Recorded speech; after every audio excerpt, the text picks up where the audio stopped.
Permit me to introduce properly Dr. Olalekan Samuel Ogunleye.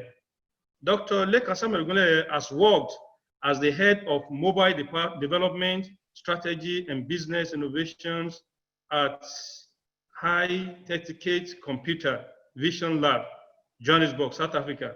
He was a senior mobile and enterprise application developer at the Council for Scientific and Industrial Research, CSIR, Pretoria, South Africa. He was also the academic content developer for Google Sub-Saharan Africa, covering 8 countries: Nigeria, South Africa, Cameroon, Kenya, Uganda, Ghana, and Cote d'Ivoire in Africa. During the time at CSIR, Dr. Olalekan took interest in the development expertise in cybersecurity, particularly inviting cybercrime, artificial intelligence, system development and implementation, ICDL for organization development and Internet of Things, and ICT for development, for social development. Recently, his major IT and ICT interest has been centered around artificial intelligence, machine learning, data science, Internet of Things, and is also a social media enthusiast and regular. Please, may we have Dr. Olalekan Samuel Ogunleye. Please, Dr. Ogunleye, you have the floor. Dr. Ogunleye. Hello, good morning. Thank you for having me. Yeah. Can you hear me, Sir Amas? Yes, perfectly. We can hear you very perfectly. Okay, thank you. Let me try and share my screen. Okay.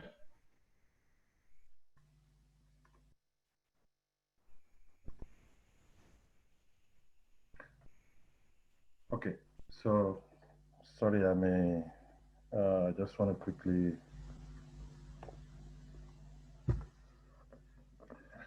Okay, so my name is Ogunleye Olalekan Samuel, as you have known, and let me show my face. So many people might have met me, so many people might not have met me, but this is my ugly and handsome face. So there's no need for more introduction anymore. Let's just quickly get into the nitty-gritty of things and see what we can actually do. So I'm actually supposed to present on adapting technology for digital, adapting digital technology for transformation. But the question is, I looked at that thing I looked at the topic very clearly, critically, and I realized that what exactly is digital technology? What exactly is transformation? So simply put, transformation is actually the state of changing from one, the process of changing from one state to the other.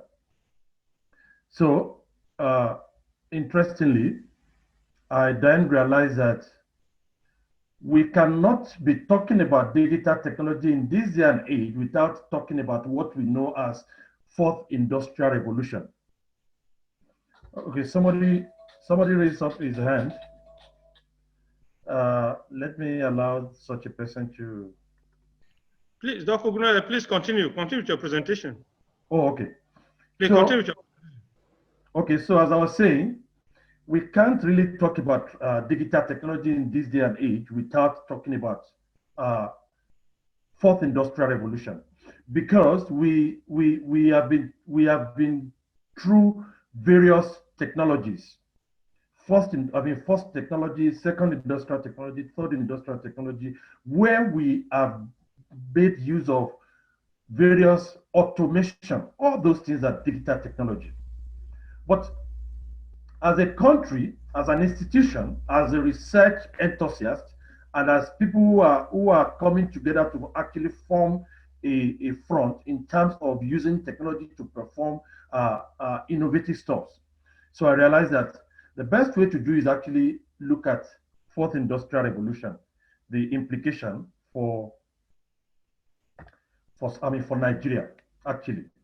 So Then I said, what exactly is digital transformation? And I mean, digital technology, and what is transformation? As I said earlier, transformation is basically the process of moving from one state to the other.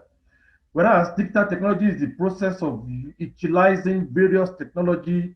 Uh, when we talk about those technologies, we are also going to be talking about social media, Internet of Things, artificial intelligence, machine learning, data science, and all these things together. These are some of the things that, but now I said, what exactly, is there a link between, between this digital technology and fourth industrial revolution? And fourth industrial revolution is basically characterized. Now we need to listen to this. Fourth industrial revolution is actually characterized by the fusion, by bringing together the digital, that is basically where the digital technology comes in, the biological and the physical world, as well as growing the utilization of new technologies, such as artificial intelligence, cloud computing, robotics, 3D printing, and Internet of Things. In the space where I am, I normally tell people that it is high time as Africans to actually look for African solution to African problem. Because the truth of the matter is, if you look at if you look at the terrain of things in Africa generally, we are more of consumer than producer, almost in everything. But my focus in this case is actually on technology. So we are more of consumer than producer. And it seems we are satisfied with that status quo. But I, for one, I am driving a kind of an evangelism where I say we are not going to be satisfied with being consumer. How about we being producer? So that is basically what fourth industrial revolution is. Now, here where I'm going. So I said, this is when there are major changes in industry and economy. That is the way we work, buy, and sell things. In transportation, the way we travel. In the society, the social structure, the way we live. And then all these, as researchers, as academics, what exactly are we doing in order to provide the backbone? Because we are the backbone of this, of all this infrastructure, of the industry and economy, the transportation, the social structure. Where do we come in as educators, as academic, as researchers? What exactly is our impact? What are we doing to actually impacting into this? How do we use digital technology to transform the way transportation is? How do we use digital technology to transform our economy? Let me give you an example. We've been talking about data science. If you look at most of the universities in, I'm just going to mention some of those advanced countries. If you look at most of those universities or most of the higher institutions in America, in Canada, in UK, in France, and in Germany, you realize that much of the courses that they are doing now, which is basically online and very expensive as it is, are basically on the issue of machine learning, data science, and artificial intelligence for managers. They say artificial intelligence for managers. What is artificial intelligence for managers?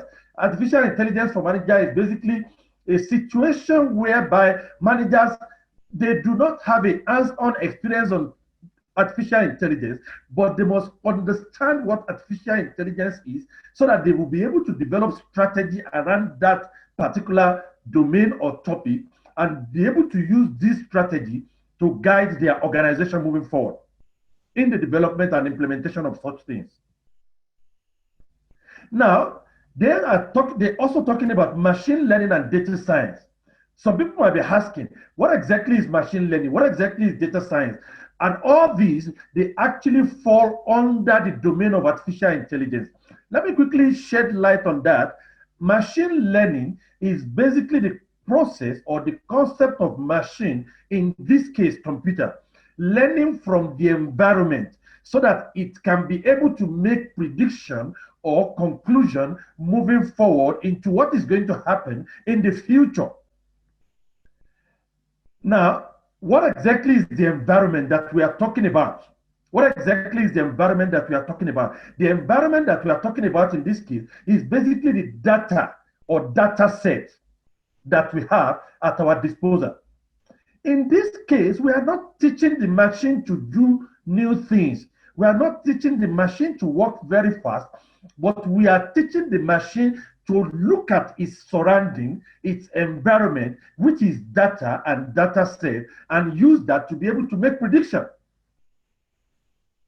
In Africa, for instance, we cannot, at this time, we cannot be able to stand up and say, in this particular community, there's every possibility that in the next 5 years, there's going to be outbreak of maybe a pandemic, looking at the data that we have at our disposal. Those are some of the challenges, those are some of the technologies that we need to be able to utilize and actually bring into the domain, into the forefront of how we do things. We as academics and as researchers, we need to be able to assist the government to say, look, we are warning you based on this data. We are proposing, we are suggesting that something like this is going to happen in 2 or 3 years. That's basically what normally happens in those advanced countries. And they say, if you look at, as I was saying, some of those institutions, they offer this course for 6 or 8 weeks, 8 being the maximum, and they charge you about $2,800 to $3,500. They have gone far. It's not like we have not done anything in that area, but we are just not looking at all these things.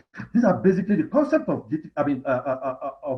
using adapting digital technology in order to transform our society. So the question that we need to ask ourselves is, as academics, how are we assisting the transport industry? Or do we just think because these people are NURTW, we don't have anything to do with them? Or are we saying, okay, we cannot actually collaborate with these guys because they are not educated and they work in the transport industry? What are we doing as academic and as research to actually bring in the concept of digital technology to transform our society to transform our society when it comes to regional and urban planning in the case of smart city? So all these things are very, very important. So I'm going to talk about some other things. So I said we have been in industrial revolution before. So I said we have been in industrial revolution before. We are in industrial revolution 3, and now we are in number 4, which is basically why people are talking about 4th industrial revolution. And you see, in Africa, while we are still talking about 4th industrial revolution, I just want to link them together. Even though they have some level of link, they are not closely related or closely knitted together. But while we are still talking about 4th industrial revolution, let's use the case of 4G. Some industries or some countries are already moving to 5th industrial revolution, or even if they have not even gotten there, they are already talking about 5th industrial revolution, but we are yet to permanently move into 4th industrial revolution. Look at the 5G, for instance. So all these things are very, very important. So from first, this is basically what happened in first mechanical looming, and then to 2nd industrial revolution, which is based on mass production, basically which is achieved by division of labor, concept, and the use of electrical energy. When we move from there, we then move to 3rd industrial revolution. And you realize that third industrial revolution is basically based on the use of electronics and IT to further automate production. So in this case, we have first programmable logic controller, which was developed in 1969. And from 1969, things have been changing. We've seen a lot of tremendous development in the area of computing, information systems, electronics, electrical engineering, electronics engineering, computer engineering. Can you take charge, admin? Can you take charge? Sorry, Dr. Ogunleye. It seems as if we have intruder. Admin. Okay, you can continue, Dr. Ogunleye. Okay, thank you. So that's basically where we are. Now, from 2000 till today, we then move to fourth industrial revolution. And this is basically based on the use of cyber physical systems. It's based on the use of cyber physical system. Now, this is very, very interesting time we have. You know, we never at any point in time ever thought that in 2019, almost everybody is going to be we are going to move to working online. So at least, I mean, we never thought in 2019 that in 2020 we'll be working online, all of us. Every work will be based online. Imagine if all these things have not existed. Imagine if this pandemic actually occurred in 1918. Imagine if we do not have Zoom, we do not have Google Meet at this time. Imagine how the world would have been taken into chaos. So that is basically what informed what fourth industrial revolution is, what exactly is happening. What exactly is happening in fourth industrial revolution? What is happening is that we as academics, we must take charge. We as researchers, we have to be at the forefront, especially in Africa, finding Africa's solution to Africa problem. And they say charity begins at home. We have to start from where we come from, which is Nigeria. Somebody said in Nigeria they don't use technology. Who said that? Who said? Have you ever been to Lagos and look at how people are packed in terms of those who are using technology? Look, in Africa, number one country when it comes to the technology usage in Africa is Kenya. That's a fact. When it comes to the use of technology, Kenya is number one. Now, followed by Nigeria. But please permit me a little bit. Let me be a little bit critical, constructively of our government. We have a government who are a little bit lackadaisical in terms of technology adoption. But do I blame them? No, I do not blame them, because these guys are policy makers.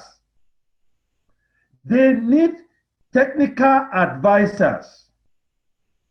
Who are the technical advisors? They are the academic. What are the academics doing? They are not interested.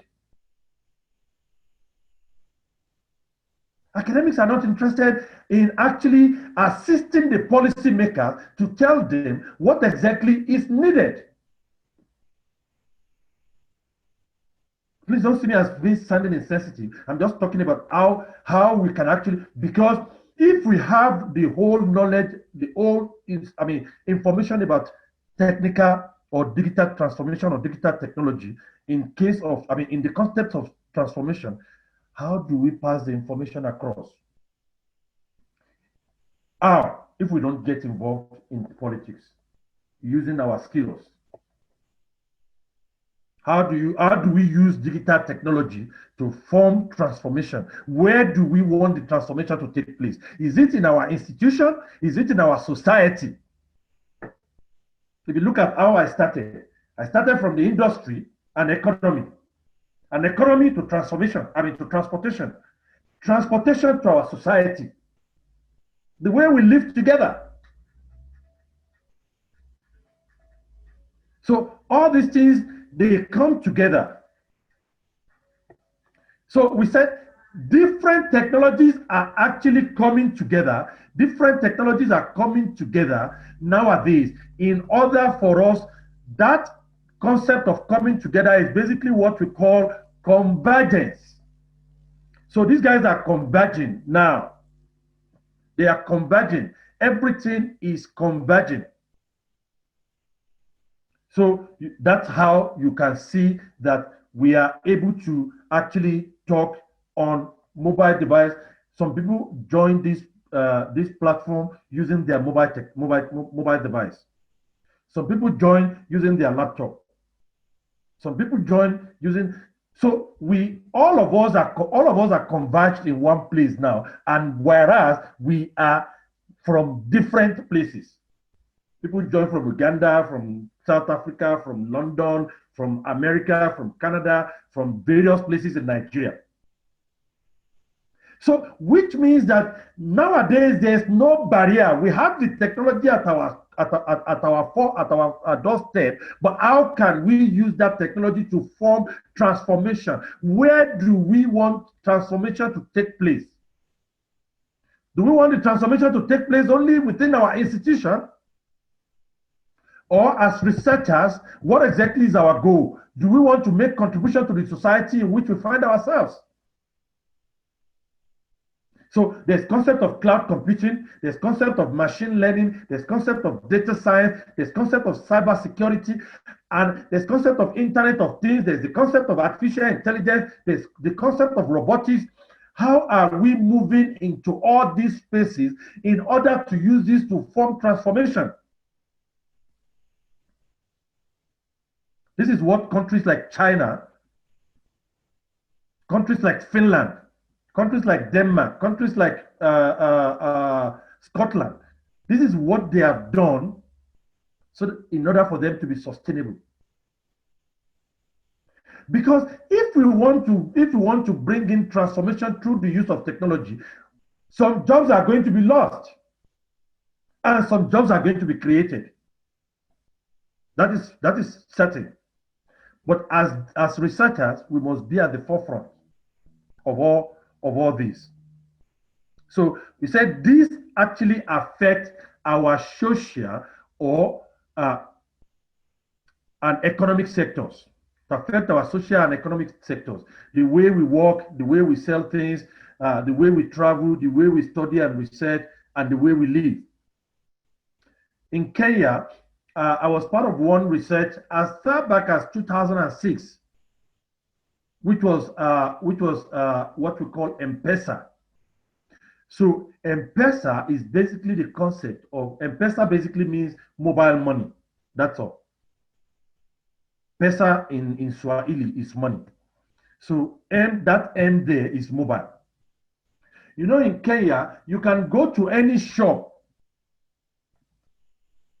Today in Kenya, you can go to any shop and buy anything through your airtime, through your credit.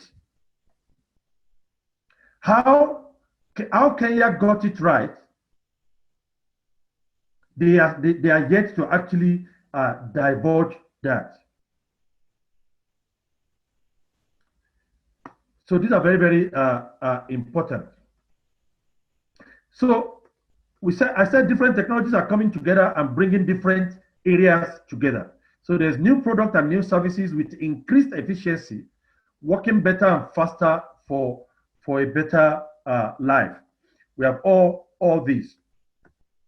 These are basically some of the things that are happening: learning online, buying goods online, paying bills online, listen to music, watch films, play an online game. So play an online game. Now, these are basically how we can transform. When this thing happened in South Africa, when the pandemic actually moved into South Africa, schools were shut down. And then up until primary school, the students they were learning online. The kids started learning online. So how are we using our collaboration?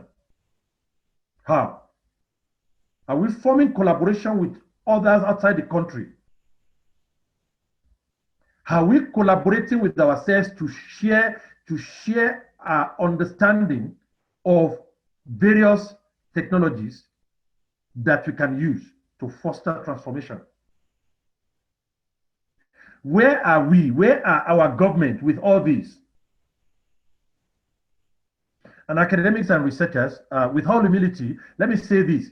The idea of leaving the students to do a lot of things without actually engaging in rigorous research when it comes to design science, when it comes to action design and action design research has to stop now as academic. We need to develop strategy that has to contribute to design science research, action research, and action design science research, collaborate with our students, whether postgraduate student or final year student, so that we actually bring about the transformation that we desire.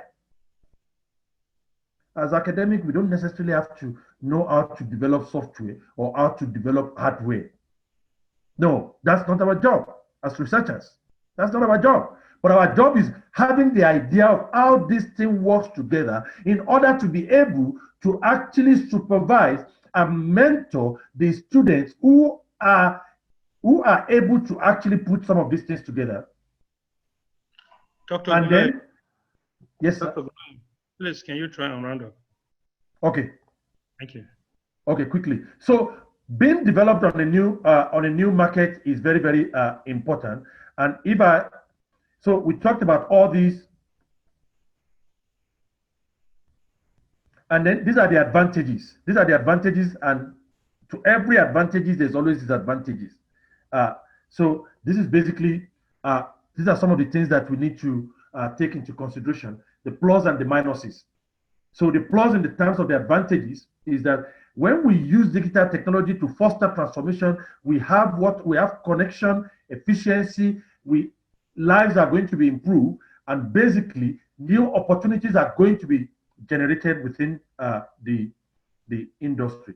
So, and these are also the risks, and I don't want us to focus on the risk because to every advantage there's going to be disadvantage. So this is basically what I want to present to us. I don't know if there's any question. I really want to thank you and appreciate you for having me. Thank you so much. Thank you so much, Dr. Ogunleye. We really appreciate sharing your experience with us. We appreciate your time. Thank you so much. If there are any questions for Dr. Ogunleye, please, participants, you can note your questions down. So after the second presentation, we're going to allow some questions, and make sure the questions are directed towards each of the speakers. Make it clear, concise, and as simple as possible. Once again, Dr. Ogunleye, we are very grateful to have you